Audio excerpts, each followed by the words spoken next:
विधि है।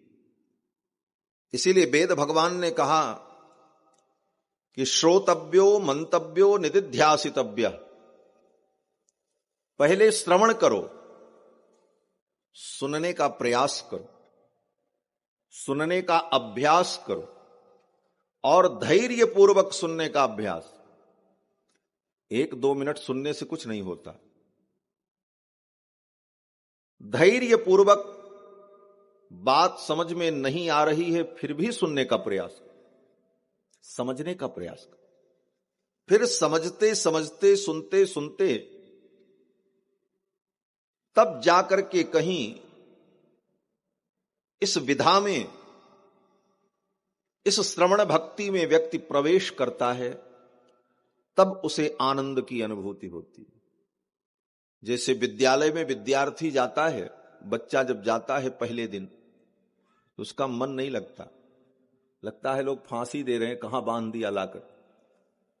विद्यालय में बैठने का मन नहीं करता, कुछ भी कोई करे उसको कुछ समझ में नहीं आता, अच्छा भी नहीं लगता, लेकिन जबरदस्ती उसे बैठाया जाता है, दूसरे दिन फिर बैठाया जाता है। इसी प्रकार बलपूर्वक जिस किसी भी प्रकार से उसे जब धीरे धीरे विद्यालय में बैठने का अभ्यास बनता है तो कुछ सुनता है, कुछ समझता है, कुछ नहीं समझता है, और करते करते धीरे धीरे एक दिन वो प्रक्रिया में सम्मिलित हो जाता है और उसे सब कुछ समझ में आने लगता है।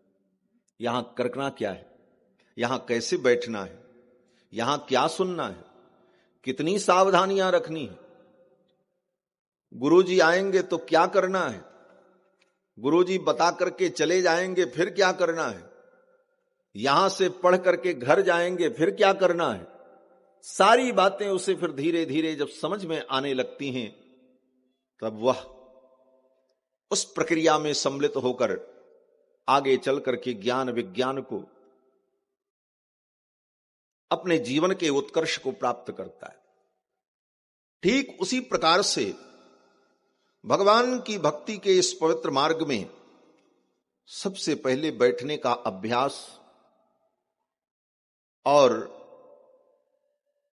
भगवान की कथा का श्रवण, ये करते करते धीरे धीरे जीव को सब कुछ प्राप्त हो जाता। ये श्रवण भक्ति, भक्ति का प्रथम सोपान है। इसीलिए श्रीमद् रामचरितमानस में भगवान श्री राम ने सबरी मैया को जब भक्ति का उपदेश किया, नवधा भक्ति बताई, नवधा भगति कहूं तो ही पाही, सावधान सुन धर मन माही। ऐसा कहते हुए भगवान ने सबरी मैया को जब नवधा भक्ति का उपदेश किया तो पहली भक्ति क्या बताई? बोले प्रथम भगति संतन कर संगा। पहले तो संतों का संग करना सीख, ये प्रथम भक्ति। और संतों का संग होगा तो क्या मिलेगा? बोले संत क्या देंगे? बोले संत को तो सब समाज के लोग ही देते हैं। संत को रोटी भी समाज ही देता है, कपड़ा भी समाज ही देता है, सम्मान भी समाज ही देता है, रहने की उनकी व्यवस्था भी समाज ही करता है। संत को सब कुछ समाज देता है, लोग देते हैं। तो संत क्या देंगे? बोले संत भगवान की कथा देंगे, भगवत चर्चा सुनाएंगे। ये दूसरी भक्ति स्वतः प्राप्त हो जाएगी। दूसरी रति मम कथा प्रसंगा। तो जब जीव के ऊपर भगवान की विशेष करुणा होती है तभी ऐसा सुंदर सुअवसर प्राप्त होता है। श्रीमद्भागवत महापुराण श्री वेदव्यास जी महाराज की समस्त रचनाओं में सर्वोत्कृष्ट और सर्वोत्तम रचना है। श्रीमद्भागवत महापुराण की रचना करने के बाद श्री व्यास जी ने अपनी पवित्र लेखनी को विराम दे दिया, क्योंकि श्रीमद्भागवत के बाद लिखने के लिए कुछ बचा ही नहीं वेदव्यास जी को। समस्त ज्ञान विज्ञान, वेदों का तत्व, वेदांत का परम सिद्धांत सब कुछ श्रीमद् भागवत महापुराण में वेद व्यास जी महाराज ने लिपिबद्ध कर दिया। इसके बाद श्री वेद व्यास जी महाराज ने कुछ नहीं लिखा। ये उनकी अंतिम रचना है और इस रचना के लिए उनको प्रेरणा देने वाले देवर्षि नारद। व्यास जी ने 17 पुराण की रचना की, महाभारत की रचना की, लेकिन उनके मन को शांति नहीं मिल रही थी। सरस्वती नदी के तट पर सम्याप्रास नाम के क्षेत्र में बदरिकाश्रम में व्यास जी अपने आश्रम में बैठे थे और बड़े खेद खिन्न थे। उसी समय देवर्षि नारद आए। देवर्षि नारद ने व्यास जी को देखा और पूछा, व्यास जी आप इतने खेद खिन्न हैं, उदास हैं, क्या बात है? तो व्यास जी ने कहा, प्राणियों के कल्याण के लिए वेद के तत्व को महाभारत के रूप में और 17 पुराण के रूप में मैंने लिखा। वेदों की व्याख्या की, वेद वेदांत के रहस्यों को सरल और सुगम बनाकर कथाओं के माध्यम से मैंने प्रस्तुत किया, लेकिन इतना करने के बाद भी मेरे मन को शांति नहीं मिल रही। व्यास जी ने कहा, मेरे मन को लग रहा है कि अभी कुछ और करना चाहिए, अभी मेरा काम पूरा नहीं हुआ। देवर्षि नारद ने विचार किया और देवर्षि नारद ने कहा, व्यास जी आप ठीक कह रहे हैं। यथा धर्मादयश्चार्थाः मुनिवर्यानुकीर्तिताः। हे मुनिवर, जिस प्रकार से आपने महाभारत में और 17 पुराण में धर्म अर्थ काम मोक्ष इन समस्त पुरुषार्थों का आपने वर्णन किया, यथा धर्मादयश्चार्थाः मुनिवर्यानुकीर्तिताः न तथा वासुदेवस्य महिमा ह्यनुवर्णितः। जिस प्रकार से आपने धर्म अर्थ काम मोक्ष पुरुषार्थ का वर्णन किया, उस प्रकार से आपने भगवान वासुदेव की महिमा का वर्णन नहीं किया। और दूसरी बात, आपने महाभारत और 17 पुराण में जो कुछ लिखा वो सबके लिए आपने लिखा। ब्राह्मण के लिए लिखा, क्षत्रिय के लिए लिखा, वैश्यों के लिए लिखा, शूद्रों के लिए लिखा, पुरुष के लिए, स्त्री के लिए, ब्रह्मचारी के लिए, गृहस्थ के लिए, वानप्रस्थियों के लिए, सन्यासियों के लिए आपने लिखा, लेकिन परमहंसों के लिए आपने कुछ नहीं लिखा। परमहंसों को आपने क्या प्रसाद दिया? सबके कल्याण के लिए, सबके हित के लिए सभी वस्तुओं का आपने वर्णन किया, परंतु जो परमहंस हैं, जो धर्म अर्थ काम मोक्ष इन चारों पुरुषार्थों की कामनाओं से विरत हो चुके हैं, जिनको संसार के किसी सुख में भी कोई लिप्सा नहीं, जिनकी दृष्टि में मान और अपमान समान है, ऐसे परमहंसों के लिए आपने कुछ नहीं लिखा। वे परमहंस जिस तत्व का चिंतन करते हैं, जिस तत्व में रमण करते हैं, जो विषय वस्तु उनके लिए श्रवणीय और चिंतनीय होती है, ऐसे विषय का वर्णन आपने नहीं किया। न तथा वासुदेवस्य महिमा ह्यनुवर्णितः। और हे व्यास जी, कोई कितनी भी बढ़िया कविता लिखे, काव्य की रचना करे, ग्रंथ का लेखन करे, उसके ग्रंथ में समस्त प्रकार की विशेषताएं हो, काव्य की कला हो, छंद का सौष्ठव हो, रीति हो, गुण हो, अलंकार हो, शब्दों का समायोजन भी बहुत सुंदर हो, परंतु भगवान की महिमा का अगर उसमें वर्णन नहीं है तो वह काव्य, वह ग्रंथ परमहंसों के लिए आदरणीय नहीं होता। वो तो वही तीर्थ है जिसमें कौवा स्नान करते हैं, काक तीर्थ। नारद जी कहते हैं वो काक तीर्थ के समान होता है। बायस तीर्थ, बायस माने कौवा। कौवा कहां स्नान करता है? मानसरोवर में थोड़ी स्नान करता है। वो तो सड़क के किनारे, खेत खरिहान में कहीं भी वर्षा का पानी एकत्रित हो गया तो उसी में चोंच को भिगोकर, पंख को भिगो करके वो नहा लेता है। लेकिन हंस, परमहंस, बोले परमहंस तो मानसरोवर में स्नान करते।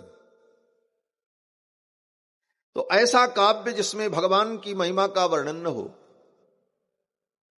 भगवान का गुणानुवाद न हो, भले वो काव्य की दृष्टि से बहुत अच्छा हो, लेकिन वो परमहंसों के लिए श्रवणीय और परमहंसों के लिए रसास्वादन के योग्य नहीं होता। और जिस काव्य में छंद भंग हो, व्याकरण के नियम का भी ठीक से पालन न किया गया हो,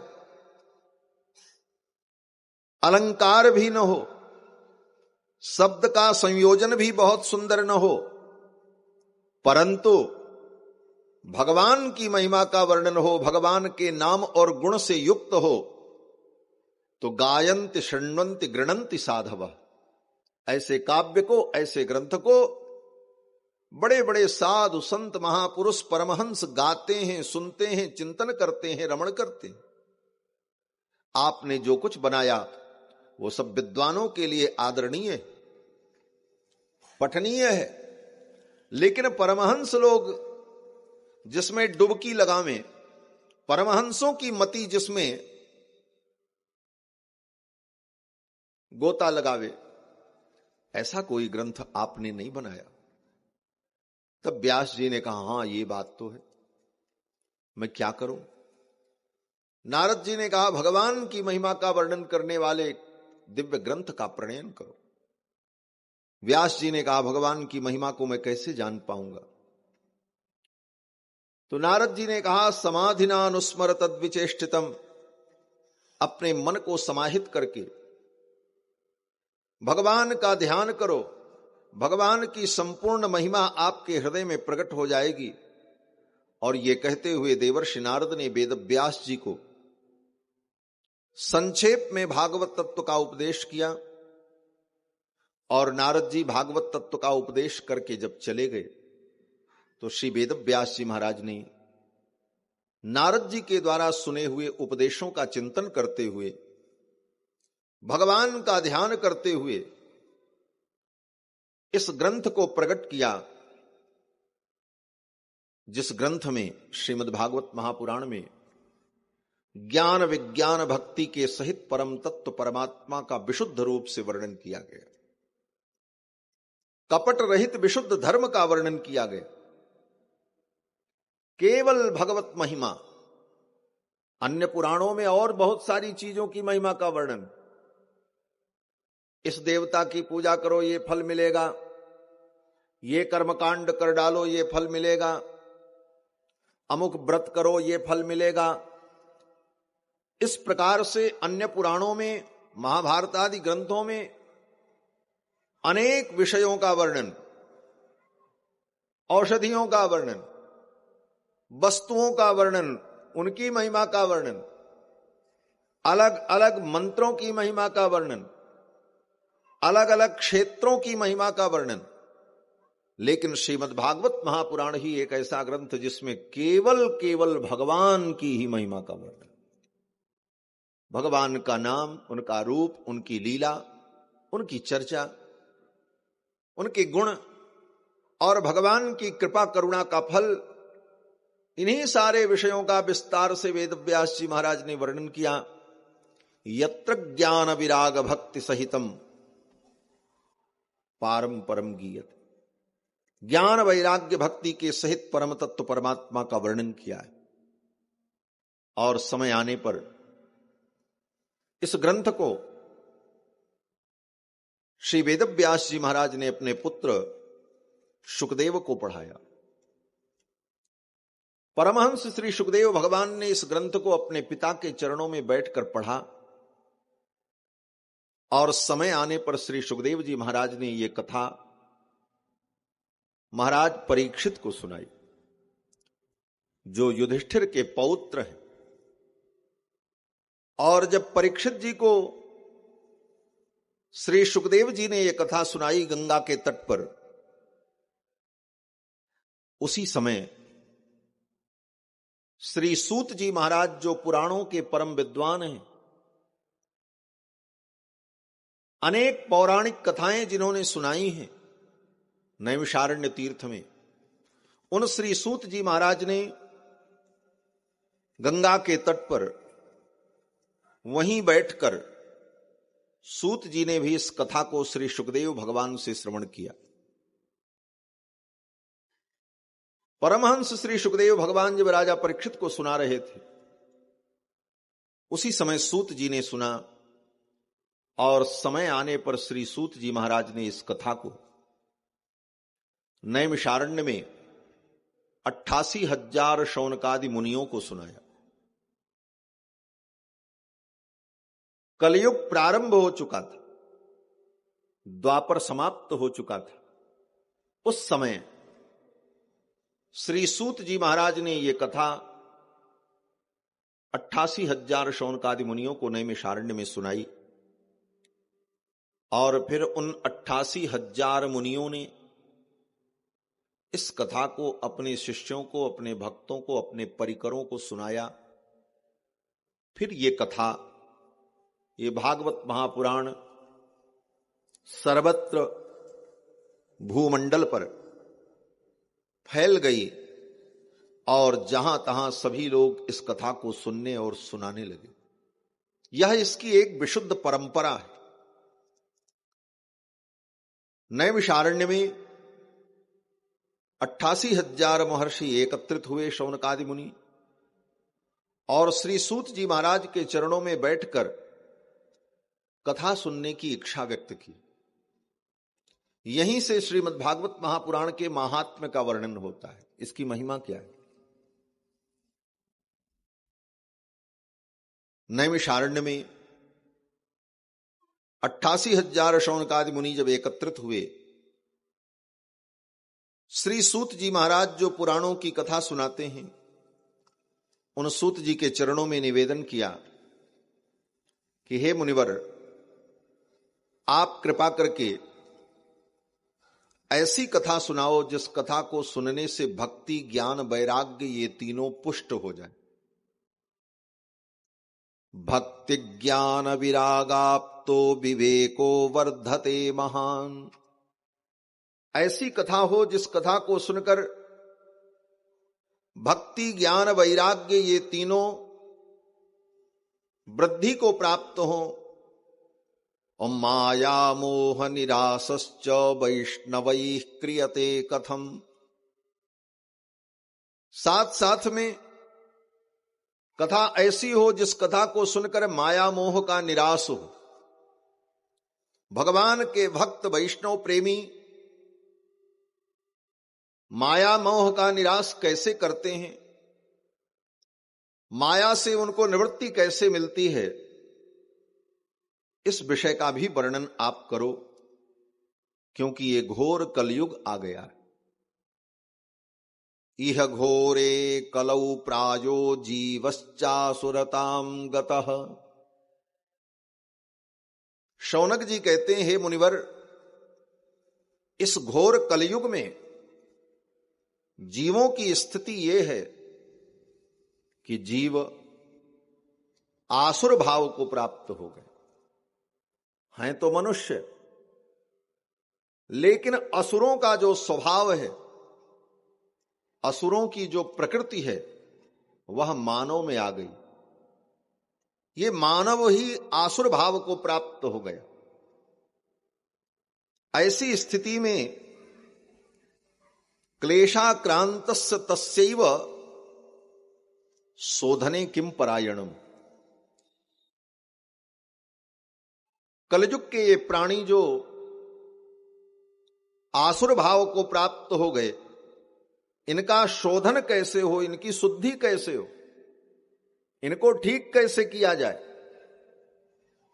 हैं तो मानव, लेकिन असुरों का जो धर्म है तमोगुणी स्वभाव, वह जो जीवन में आ गया है, तमोगुणी आचरण, तमोगुणी आहार और तामसिक वृत्तियां, इनको कैसे दूर किया जाए, मानव का शोधन कैसे हो। वास्तव में ये कथाएं, ये तत्वोपदेश मानव का शोधन करने के लिए, हमारा आपका शोधन हो, हमारे अंदर जो विकार व्याप्त हो गए हैं वे विकार दूर हो। शौनक जी कहते हैं कलयुग के इन आसुरी प्रकृति के प्राणियों के शोधन का उपाय क्या है, और इसके साथ साथ सरलता से भगवान श्री कृष्ण की प्राप्ति कैसे हो जाए। कृष्ण प्राप्तिकरम सस्वत साधनम तद बदाधुना।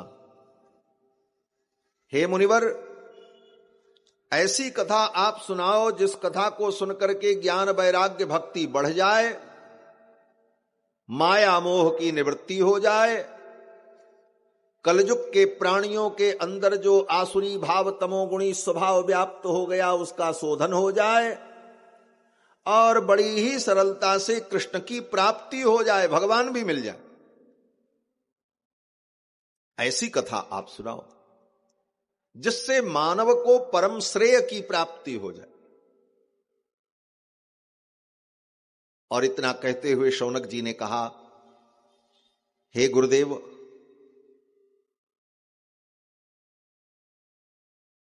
स्वर्ग की चिंतामणि अगर मिल जाए तो वह स्वर्ग की चिंतामणि केवल लौकिक सुख दे सकती।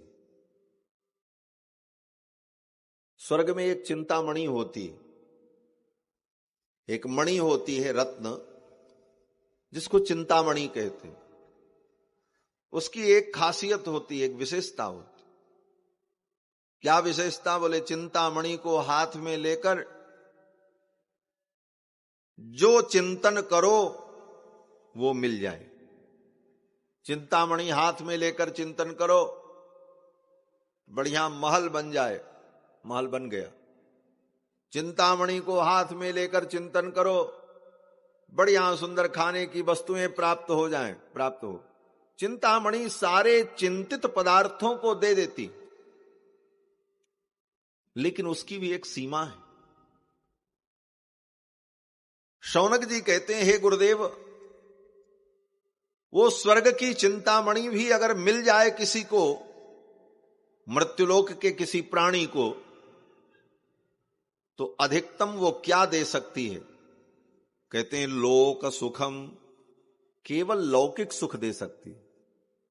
चिंतामणि से आप यही चिंतन करके पा सकते हो कि घर मिल जाए, मकान मिल जाए, रोटी कपड़ा मिल जाए, सुख सुविधाएं मिल जाए। और ये सोचो कि चिंतामणि हाथ में लेकर के कहो मुझे भगवान मिल जाए। बोले स्वर्ग की चिंतामणि भगवान की प्राप्ति नहीं करा सकती। स्वर्ग की चिंतामणि लेकर के ये प्रार्थना करो मुझे भगवान की भक्ति मिल जाए, बोले वो चिंतामणि भक्ति नहीं दे सकती। चिंतामणि को हाथ में लेकर चिंतन करो मुझे मुक्ति मिल जाए, मैं संसार के बंधन से मुक्त हो जाऊं, बोले वो चिंतामणि ये भी नहीं कर सकती। केवल लौकिक सुख चिंतामणि से प्राप्त हो सकता है। शौनक जी कहते हैं चिंतामणिर लोक सुखम सुरद्रुह स्वर्ग संपदम। स्वर्ग में एक वृक्ष होता है, कल्प वृक्ष, वो कल्प वृक्ष अगर मिल जाए, बोले वो भी केवल स्वर्ग की संपदा दे सकता है। लेकिन हे गुरुदेव, मैंने सुना है, मैंने जाना है, संतों के चरणों में बैठकर हमने सुना है कि अगर सद्गुरु मिल जाएं, कोई महापुरुष संत जीवन में मिल जाएं, तो वे संत महापुरुष वो चीज दे सकते हैं जो चीज चिंतामणि भी नहीं दे सकती और स्वर्ग का कल्प वृक्ष भी नहीं दे सकता। वो वस्तु क्या है? बोले वो वस्तु कोई और नहीं है, वो भगवान है। भगवान ही एक वास्तविक वस्तु है। वस्तु का मतलब ही होता है जो वास्तविक हो उसी को वस्तु कहा जाता है, और वास्तविक वस्तु केवल भगवान है। वेदव्यास जी कहते हैं, वेद्यम वास्तव मत्र वस्तु शिवदम तापत्रयोन्मूलनम। भगवान ही वास्तविक वस्तु है। और अगर सद्गुरु मिल जाएं, कोई परमहंस मिल जाएं, भगवत भक्त मिल जाएं, संत मिल जाएं जीवन में, तो वो क्या देते हैं? बोले प्रयच्छति गुरु प्रीतो वैकुंठम योगी दुर्लभम। वे गुरुदेव प्रसन्न हो जाएं तो योगियों को भी जो दुर्लभ वैकुंठ है उस वैकुंठ की प्राप्ति करा देते। इसलिए हे गुरुदेव, आपके चरणों में हम प्रार्थना करते हैं, आप कृपा करके करुणा की वर्षा करो। ऐसी कथा सुनाओ कि हमें भक्ति भी मिले, ज्ञान भी मिले, वैराग्य भी मिले, माया मोह की निवृत्ति भी हो जाए, कलयुग के दोषों का समन हो जाए और साक्षात भगवान गोविंद की प्राप्ति हो जाए, क्योंकि आपकी कृपा से ये सब संभव हो सकता है। सूत जी महाराज बड़े प्रसन्न हुए। सूत जी जैसे ज्ञानी, शुकदेव जैसे ज्ञानी, सनकादिक जैसे ज्ञानी, देवर्षि नारद जैसे ज्ञानी महापुरुष जीवन में बड़े मुश्किल से मिलते हैं, और अगर मिले तो उनसे क्या प्रश्न करना चाहिए यह जानना भी बहुत जरूरी। सबको प्रश्न करना भी नहीं आता। नारद, सनकादिक, शुकदेव जैसे परमहंस महापुरुष जीवन में मिले तो उनसे ये मत पूछो कि हमारा कारोबार कैसे चलेगा, व्यापार कैसे चलेगा, चुनाव कैसे जीतेंगे, बेटे की नौकरी कैसे लगेगी, हमारे रोग की निवृत्ति कैसे होगी।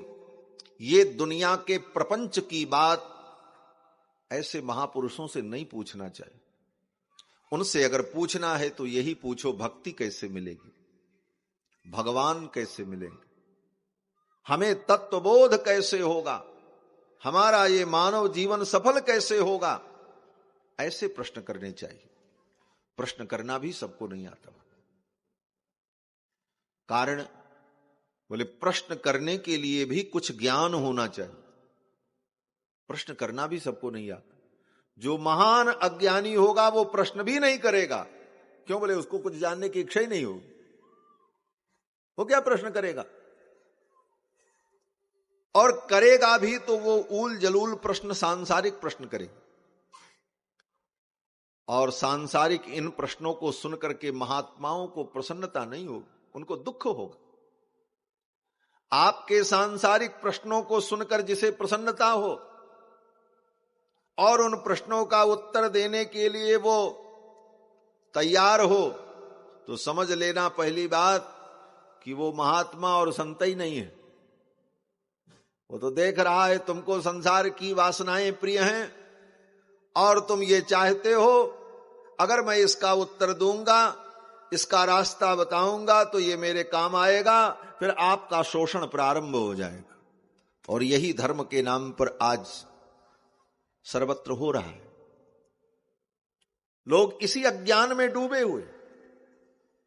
और जो शुकदेव और सनकादिक जैसे महात्मा परमहंस होंगे, वो आपके उन प्रश्नों से प्रसन्न होंगे जिन प्रश्नों में भगवान की चर्चा होगी, जिसमें भगवत तत्व की जिज्ञासा होगी, ऐसे प्रश्नों को सुनकर उन महात्माओं को प्रसन्नता होगी और वो आपके प्रश्न का सहर्ष उत्तर देंगे। अन्यथा सुखदेव और सनकादिक जैसे महात्मा, देवर्षि नारद और सूत जैसे महात्मा ये दुनिया को कुछ सुनाने की इच्छा नहीं रखते, इनको कोई इच्छा ही नहीं होती, किसको सुनावें, क्यों सुनावें। लेकिन जब कोई ऐसा जिज्ञासु प्रेमी मिलता है तभी इनके हृदय की वो धारा कलकल करके प्रवाहित होती है, इस कारण से कि आज कोई अधिकारी व्यक्ति ने प्रश्न किया है। इसीलिए कहा है श्री मनु जी महाराज ने, ना पृष्टः कस्यचिन् ब्रूयान् न चान्यायेन पृक्षतः। कोई व्यक्ति जब तक पूछे नहीं तब तक कुछ मत बताओ, चुपचाप बैठे रहो।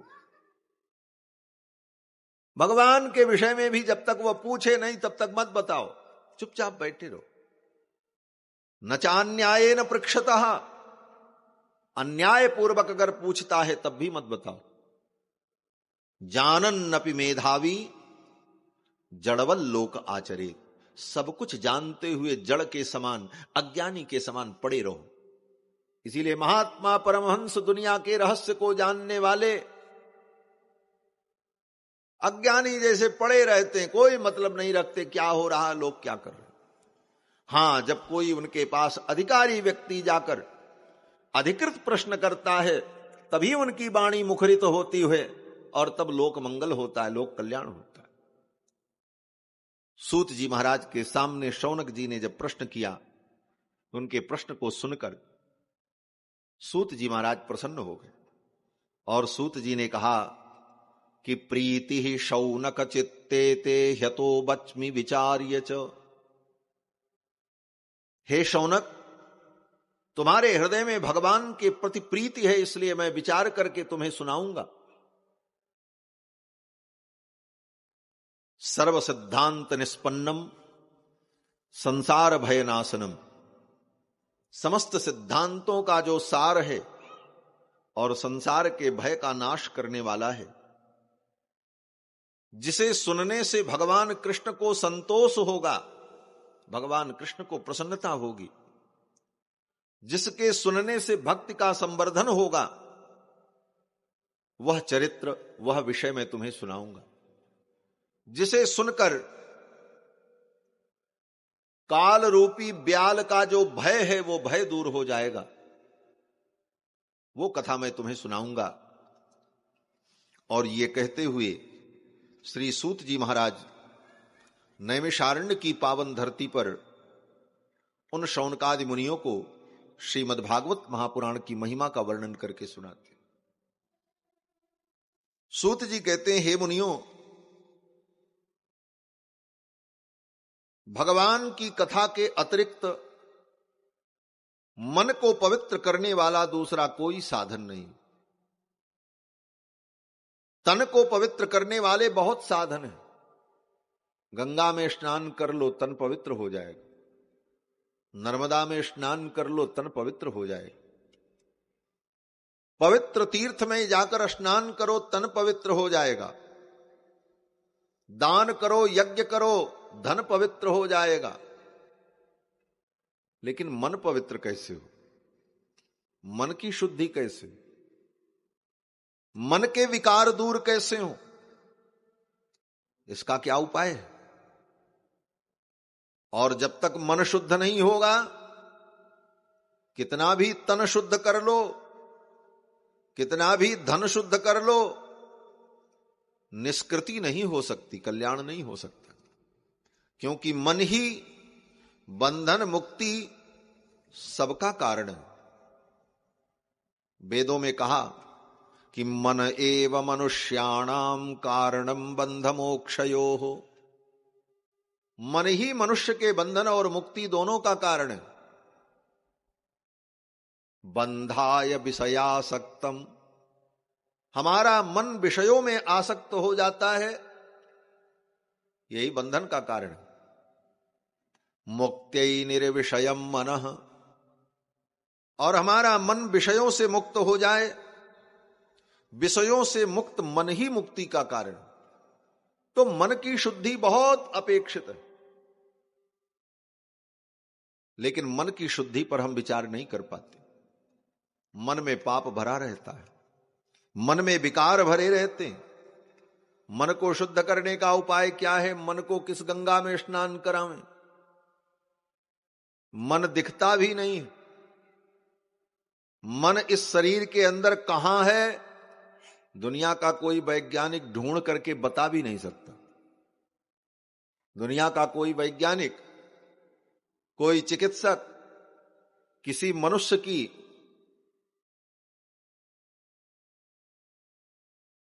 जांच करते हुए उसके शरीर को चीर करके फाड़ करके ढूंढे, शरीर के सारे पार्ट्स मिल जाएंगे। हृदय कहां है, किडनी कहां है, कौन सा अंग कहां है, सब वो देख सकता है, लेकिन मन कहां है ये नहीं देख सकता। मन अत्यंत सूक्ष्म है, जो ज्ञान रूप है, आत्मा का एक विशेष धर्म है, अंतःकरण है, जो संकल्प विकल्प करने वाला है, और वह मन ही सारी प्रेरणाओं का मूल है। मन में ही असत और सत प्रेरणाएं जागृत होती हैं। तो उस मन को कैसे शुद्ध करें? मन की शुद्धि का उपाय क्या है? कि मन के अंदर कोई असत प्रेरणा न आवे, सत प्रेरणा ही मन के द्वारा हो। मन में असद विचार ना आवे, मन के जो असद विचार हैं वो विनष्ट हो जाएं, सद विचार ही बने रहें। ये मन की शुद्धि कैसे हो? तो कहते हैं मन को शुद्ध करने का एक ही उपाय है, केवल भगवान की कथा श्रवण करना।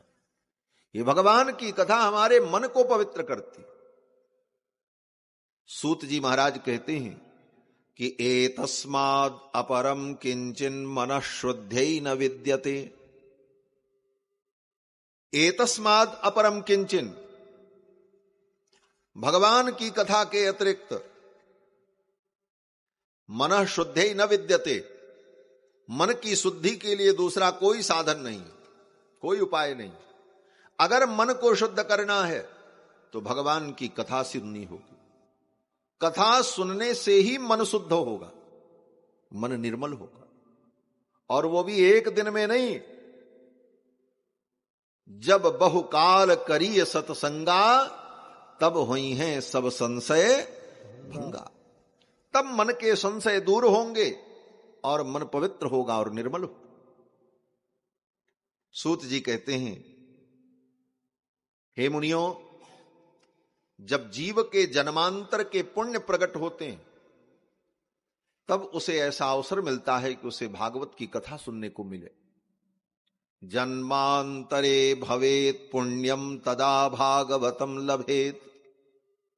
जन्मांतर के पुण्य प्रकट होंगे तभी भागवत कथा सुनने को मिलेगी, तदा भागवतम लभेत। और उदाहरण दिया, एक इतिहास सुनाया कि जब श्री शुकदेव भगवान राजा परीक्षित को कथा सुनाने जा रहे थे, उसी समय स्वर्ग से देवराज इंद्र आए और अपने हाथ में अमृत कलश लेकर के आए। सुधा कुंभम गृहीत्वैव देवाः तत्र समागमन।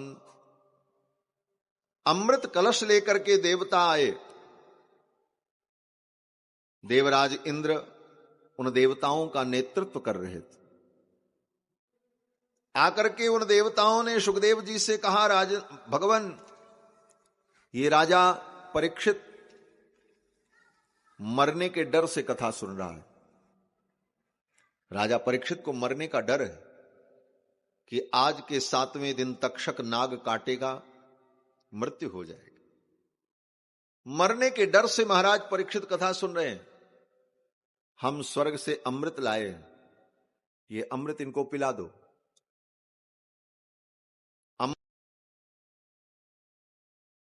अमृत पी लेने पर तक्षक मृत्यु नहीं होगी, क्योंकि अमृत का अपना प्रभाव होता है। अमृत जो पी ले वो तो अमर हो जाता है।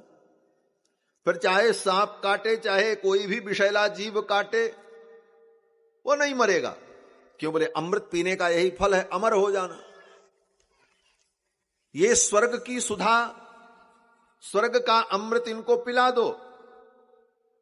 और मृत्युलोक की जो सुधा है, इस मृत्युलोक में जो सुधा मिलती है, अमृत मिलता है, वो क्या है? बोले कृष्ण कथामृत, श्रीमद् भागवतामृत। ये भागवतामृत, कृष्ण कथा सुधा, ये हमको पिला दो। देवताओं ने सुखदेव जी से ये कहा। क्यों? बोले स्वर्ग में अमृत तो मिलता है लेकिन कथामृत नहीं मिलता, और मृत्युलोक में, बोले मृत्युलोक में कथामृत मिलता है लेकिन स्वर्ग का अमृत नहीं मिलता। तो ऐसा करें कि अदला बदली कर लें, विनिमय कर लें। एवं विनिमये जाते सुधाराज्ञा प्रपीयताम। ऐसा विनिमय हो जाने पर राजा परीक्षित अमृत पी लेंगे। और प्रपास्यामो वयम सर्वे श्रीमद्भागवतामृतम, हम सभी लोग भागवतामृत पी लेंगे, क्योंकि स्वर्ग में भागवतामृत मिलता नहीं है और यहां अमृत नहीं मिलता, तो इनको अमृत दे दीजिए, और ये जो आप इनको पिलाने जा रहे हैं, ये कथा हमको सुना दीजिए। अभी कथा शुरू होने जा रही थी। सुखदेव जी ने राजा परीक्षित की ओर देखा। क्या विचार है? बंद करें कथा? अमृत आ गया है, पी लो, काम खत्म, हम चले और अमृत पी करके अमर हो जाओगे। लेकिन धन्य है राजा परीक्षित कि भगवान की अपार करुणा और कृपा इनके ऊपर है। महाराज परीक्षित ने तुरंत निर्णय लिया, और बहुत सुंदर निर्णय लिया। महाराज परीक्षित ने कहा, गुरुदेव मुझे स्वर्ग का अमृत नहीं पीना है, मुझे कथामृत का पान करना है, मुझे स्वर्ग का अमृत नहीं चाहिए। लोगों ने कहा, रे रे, स्वर्ग का अमृत पी लोगे तो मरने से बच जाओगे। राजा परीक्षित ने कहा, यह मृत्युलोक है, इस मृत्युलोक में मरने से कोई नहीं बच सकता, सबको मरना पड़ेगा, चाहे अमृत ही क्यों न पी ले कोई। क्यों? बोले इस मृत्युलोक में रावण भी तो अमृत पिया था। नाभिकुंड पीयूष बस जाके, और रावण को मरना पड़ा कि नहीं मरना पड़ा? यहां तो सबको मरना पड़ेगा। क्यों? बोले जन्म हुआ है इसलिए मरना पड़ेगा। जन्म ही सिद्ध करता है कि मृत्यु तय है। अगर जन्म न होता तो मृत्यु भी न होती। जो वस्तु उत्पन्न होती है उसी दिन उसका नाश तय हो जाता है। क्यों? बोले उत्पन्न हुई है इसलिए नष्ट भी होगी, जन्म लिया है इसलिए मरेगा भी, एक है इसलिए दूसरा भी है। जैसे समुद्र के किनारे आप खड़े हो जाओ, एक किनारे पर आप खड़े हो, लेकिन समुद्र इतना विशाल है कि दूसरा किनारा दिखाई नहीं पड़ता। दिखाई नहीं पड़ता इसका मतलब है नहीं? बोले है, दूसरा किनारा भी है। क्यों? बोले जब एक किनारा है तो दूसरा किनारा भी होगा, ये तय है। अंतर यह है कि वो दिख नहीं रहा है। उसी प्रकार जीवन में अगर जन्म है तो मृत्यु भी तय है। भले वो मृत्यु आपको दिखाई नहीं पड़ रही है, बहुत दूर है, वर्षों बाद आएगी, लेकिन वो तय है। जैसे समुद्र के दो किनारे हैं, एक किनारे पर व्यक्ति खड़ा है और दूसरा किनारा दिखता नहीं। उसी प्रकार जीवन के जन्म के किनारे पर हम खड़े हैं, लेकिन मृत्यु का किनारा हमको नहीं दिखता है, लेकिन वो है, वो तय है। और गीता में भी भगवान ने कहा कि जातस्य ही ध्रुवो मृत्युर ध्रुवम जन्म मृतस्य च। जिसका जन्म हुआ है उसकी मृत्यु भी होगी। मृत्युलोक में मरना ही पड़ेगा। ये तो भगवान वासुदेव ने कहा गीता में, और भागवत में वासुदेव के पिता जो वसुदेव हैं उन्होंने भी कहा, जब देवकी को कंस मारने चला तो वसुदेव जी वहां पर कहते हैं, राजन क्यों मार रहे हो, छोड़ दो इसे। कंस ने कहा, जानते नहीं, इसकी 8वीं संतान मेरे मृत्यु का कारण बनेगी। तो वसुदेव जी ने कहा, भले तुम सब सारी दुनिया को मार डालो, सारे कारणों को समाप्त कर दो, लेकिन तुम मरने से नहीं बच पाओगे, क्योंकि मरना तो तय है। वसुदेव जी ने यही कहा कि जिस दिन व्यक्ति पैदा होता है उसी दिन उसकी मृत्यु भी पैदा होती है। मृत्युर्जन्मवताम वीर देहे न सहजायते, मृत्युर्जन्मवताम वीर देहे न सहजायते, अद्य वा अब्दशतान्ते वा मृत्युर्वै प्राणिनाम ध्रुवः। आज चाहे आज के 100 वर्ष बाद मृत्यु तो तय है, कारण कुछ भी बन जाए लेकिन मृत्यु तो होगी। राजा परीक्षित ने विचार किया, जब मरना ही है, अमृत पीने के बाद भी इस मृत्युलोक में मरना ही पड़ेगा, तो अमृत पीने का फल क्या होगा? बोले, अमृत पीने का फल केवल इतना होगा कि जो अभी मरना है वो मृत्यु टल जाएगी और 10-20 वर्ष 50 वर्ष और जी लेंगे, ज्यादा से ज्यादा यही होगा, इससे ज्यादा कुछ नहीं होगा, मरना तो पड़ेगा। तो महाराज परीक्षित ने विचार किया, जब मरना है तो क्यों अमृत पिए, भगवान के कथामृत को पी करके ही मरे, मरना तो तय। धन्य है महाराज परीक्षित जिन्होंने इस कथा के लिए स्वर्ग के अमृत को भी त्याग दिया। संत जन कहते हैं, भगवान की इस कथा का अधिकारी कौन है? बोले, इस कथा का अधिकारी वही है जिसके सामने एक तरफ मृत्यु हो और दूसरी तरफ तत्काल मृत्यु से बचने का उपाय अमृत उपलब्ध हो, लेकिन मृत्यु की परवाह किए बिना जो स्वर्ग के अमृत को भी त्याग दे और भगवान की कथा सुनने के लिए उत्सुक हो जाए, वही इस कथा को सुनने का अधिकारी है। महाराज परीक्षित के भाव को सुखदेव जी समझ गए और सुखदेव जी ने उन देवताओं को उल्टे पांव लौटा दिया। सुखदेव जी ने कहा, तुम भक्त नहीं हो, तुम स्वार्थी हो, और देवता तो स्वार्थी वैसे भी हैं। स्वकार्य कुशलासुराः, अपने कार्य को करने में बड़े कुशल हैं देवता। और गोस्वामी तुलसीदास जी ने जब स्वार्थियों की लिस्ट बनाई तो सबसे पहले देवताओं का नाम रखा, स्वार्थ लाग करहि सब प्रीति, सुर नर मुनि सबकई हरित। सबसे पहले सुर देवता। सुखदेव जी ने विचार किया, ये देवता बड़े स्वार्थी हैं, ये प्रेमी नहीं है, ये स्वार्थी, इसलिए इनको कथा सुनाने का कोई मतलब नहीं होगा। अभक्तांस्तांश्च विज्ञाय न ददौ स कथामृतम। उन देवताओं को कथा नहीं सुनाई सुखदेव जी ने, देवता चले गए।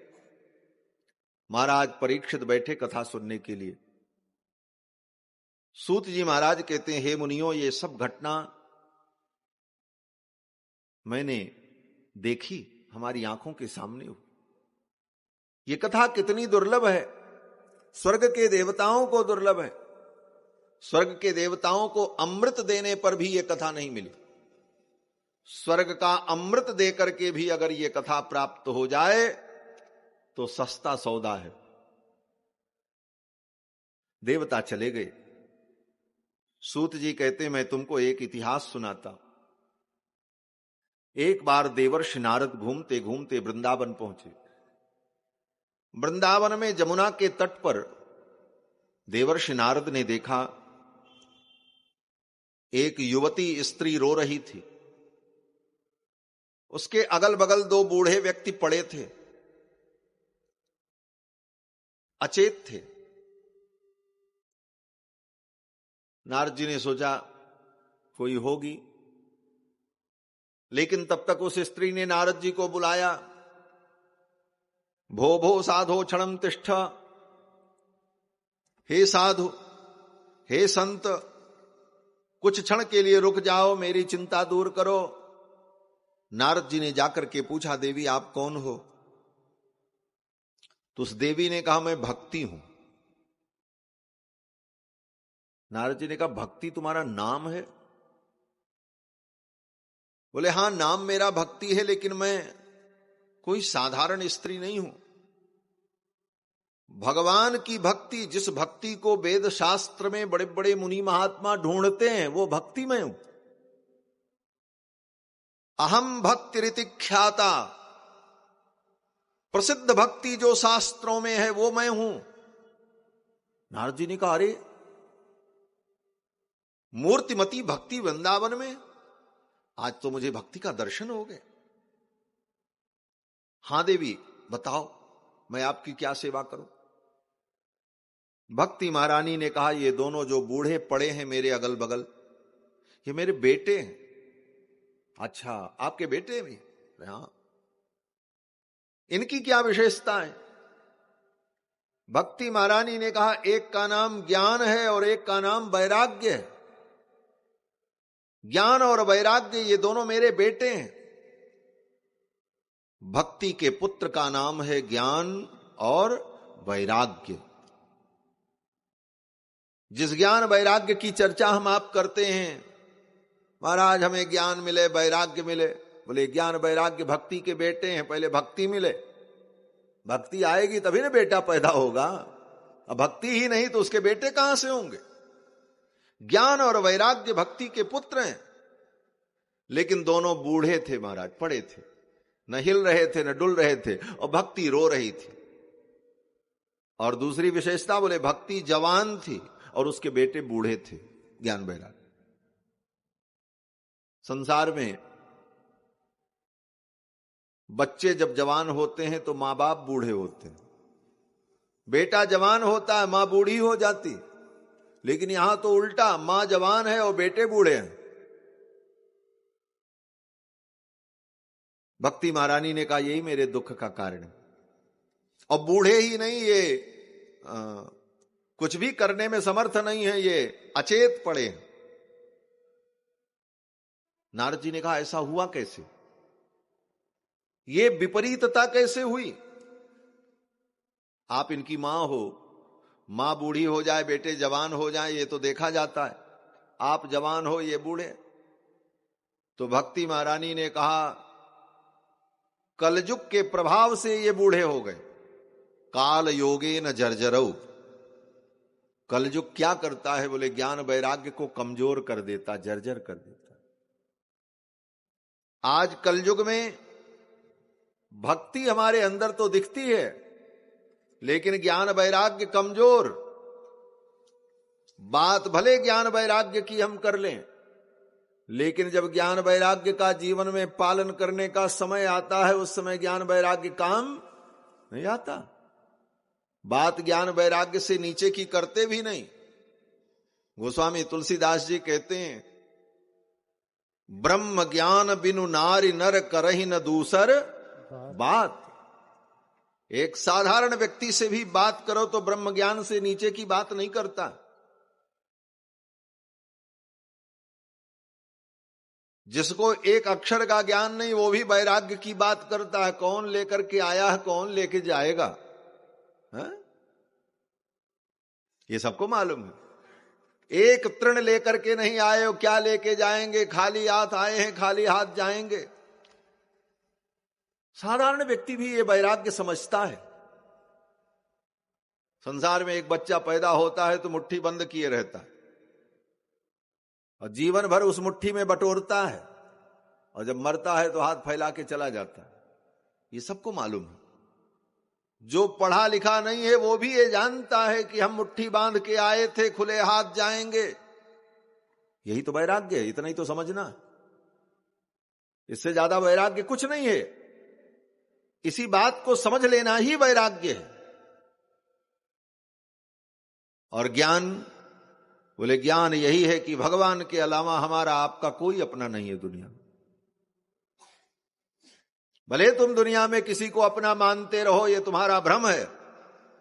भ्रम में जी रहे हो, भ्रम में जीते रहो। सत्य यही है कि भगवान के अतिरिक्त कोई किसी का नहीं, यही ज्ञान है। और जानते हुए भी व्यक्ति अपने हृदय की कमजोरी के कारण, मोह के कारण आंखें बंद कर लेता है। जैसे कोई व्यक्ति आंख बंद कर ले और कहे अब सूरज नहीं है, हां सूरज हमको दिख नहीं रहा, सूरज नहीं है। बोले तुमने अपने अज्ञान के कारण अपनी आंखें बंद कर रखी। सूरज की सत्ता तो है, और ज्यों ही आंख खोलोगे सूरज की सत्ता तुम्हें मालूम हो जाएगी। उसी प्रकार भगवान के अतिरिक्त कोई किसी का नहीं है, लेकिन अपने मोह के कारण, अज्ञान के कारण हम जीते रहते हैं, चलते रहते हैं। ज्ञान वैराग्य इतना ही है, लेकिन कलयुग में यह ज्ञान वैराग्य कमजोर पड़ा है। ज्ञान वैराग्य की बातें हम कर लेते हैं, लेकिन जब लोभ की बात आती है, स्वार्थ की बात आती है, तो सब ज्ञान वैराग्य धराशायी हो जाता है एक क्षण में। कौड़ी लागी लोभ वश करें विप्र गुरु घात। ये कलयुग का प्रभाव है। कारण बोले कलयुग में तामस बहुत, रजोगुण थोड़ा, कलि प्रभाव विरोध चहूं ओरा। कलयुग का यही प्रभाव है कि तमोगुण की अधिकता, रजोगुण की न्यूनता और सतोगुण का नितांत अभाव हो जाता है। और उसका परिणाम बोले उसका परिणाम यही कलि प्रभाव विरोध चहूं हो रहा। सर्वत्र विरोध, कहीं अनुकूलता नहीं होती। कलयुग का ऐसा प्रभाव। भक्ति महारानी कहती कलयुग के प्रभाव से ये सब कुछ हुआ है। आप मेरे इन बेटों को ठीक कर दो, इन्हीं के कारण मैं दुखी हूं। नारद जी ने भक्ति महारानी के पुत्र ज्ञान वैराग्य को ठीक करने के लिए, स्वस्थ करने के लिए उपाय किया। नारद जी ने कहा भक्ति महारानी आपकी बड़ी महिमा है, और इस कलयुग में तो आपकी बहुत बड़ी महिमा है। सत्यादि त्रियुगे बोध वैराग्यो मुक्ति साधको। सतयुग में, त्रेता में, द्वापर में बोध वैराग्य, ज्ञान वैराग्य मुक्ति का साधन होता है। कलौ तो केवला भक्तिर ब्रह्म सायुज्यकारिणी। और कलयुग में तो केवल भगवान की भक्ति ही ब्रह्म सायुज्य को प्रदान करने वाली होती। हे देवी आपकी बड़ी महिमा है। नारद जी कहते हैं इति निश्चित्य चिद्रूप सद्रूपाम त्वाम ससर्जः। ऐसा निश्चय करके ही भगवान जो चिद्रूप हैं, जो चिद्रूप ज्ञान रूप भगवान हैं, उन्होंने सद्रूपाम त्वाम ससर्ज, सत्स्वरूपा आपका सृजन किया भगवान ने। परमानंद चिन्मूर्ति ही सुंदरीम कृष्ण वल्लभाम। हे भक्ति महारानी आप कृष्ण वल्लभा हो, कृष्ण को अत्यंत प्रिय हो। भगवान को भक्ति अत्यंत प्रिय, और आपको भगवान ने प्रकट किया है। इसीलिए क्यों बोले कलयुग में आपकी महिमा होगी। और आपकी सेवा के लिए उन्होंने, भगवान ने एक बड़ी विलक्षण दासी प्रस्तुत कर दिया है। कौन सी दासी? नारद जी कहते हैं मुक्तिम दासी ददौ तुभ्यम। भगवान ने आपको उत्पन्न किया और आपकी सेवा के लिए मुक्ति को दासी बना दिया। मुक्ति माने मोक्ष। जिस मोक्ष को बड़े बड़े ज्ञानी चाहते हैं, मोक्ष की प्राप्ति का वेद पुराण शास्त्र में साधन बताया जाता, वो मुक्ति क्या है? बोले भक्ति की दासी है। भक्ति की सेवा के लिए मुक्ति को लगा दिया भगवान ने। नारद जी कहते हैं हे देवी, ऐसे तो आपका दिव्य रूप, वास्तविक स्वरूप वैकुंठ में ही रहता है। आप मृत्युलोक में छाया के रूप में हो। आपका वास्तविक स्वरूप तो नित्य भगवान के चरणों में, वैकुंठ में ही। और हे देवी, इस कलयुग में आपकी सर्वत्र महिमा होगी। घर घर में मैं आपकी प्रतिष्ठा कर दूंगा और मैं प्रतिज्ञा